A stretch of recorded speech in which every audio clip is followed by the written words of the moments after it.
Bonjour, bonjour.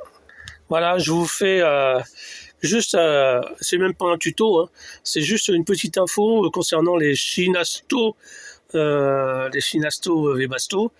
C'est même pas des Webasto parce que la marque c'est une marque, donc voilà. Et du coup, j'ai installé ça comme tout le monde, quoi, hein, avec deux bouches. Il y a une bouche dans la salle à manger, ici, voilà. Il y a une autre bouche dans la salle de bain, bah ouais, c'est normal.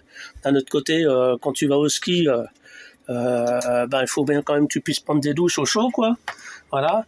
Mais disons que ce qu'il ne connaît pas, c'était le bruit de la pompe. Ça, c'est mon petit chauffage électrique de 500 watts. Donc le Shinasto, je l'ai installé en dessous.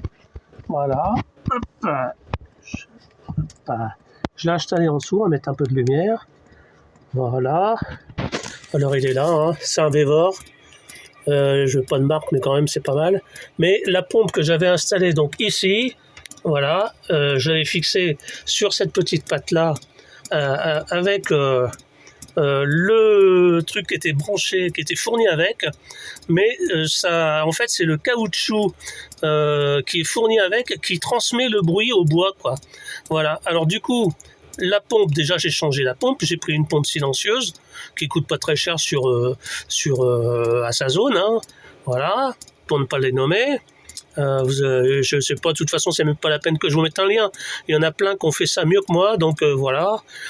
La chose que j'ai fait, c'est que je n'ai pas mis le caoutchouc autour pour la fixer sur ma patte en bois. J'ai carrément mis ça autour, c'est de la mousse qui sert à faire les matelas pour bébé. Donc c'est unifugé, hein, ça prend pas feu. J'ai essayé avec un briquet, ça prend pas feu, rien du tout. Et en revanche, je l'ai coupé en deux, j'ai mis la pompe dedans avec des serflex, et le serflex j'ai accroché, ce qui fait que la pompe ne touche pas du tout à rien du tout, même pas au bois, rien du tout. Et je vais me taire un peu, et puis vous allez écouter, là le chauffage est en fonctionnement.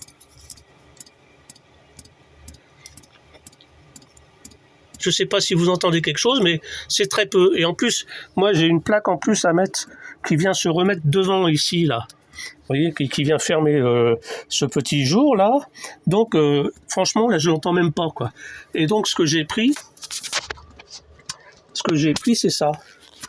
Voilà, c'est ça. C'est un genre de mousse comme ça. Alors, c'est même pas de la mousse, hein, on dirait que c'est de la fibre. C'est de la fibre, vous pouvez l'ouvrir en deux comme ça, d'accord, vous coupez ça vous récupérez un vieux matelas de bébé, de toute façon c'est obligatoire que ce soit unifugé, donc voilà, et puis vous mettez votre pompe là-dedans, et puis vous l'accrochez avec trois serflex, comme j'ai fait, et puis bah voilà, le problème est résolu. C'est pas la peine de sortir la pompe à l'extérieur du camping-car avec les projections de boue qu'il y a en dessous. En plus, le gel, si vous allez souvent au ski, le carburant il gèle, hein, surtout dans un petit tuyau comme ça.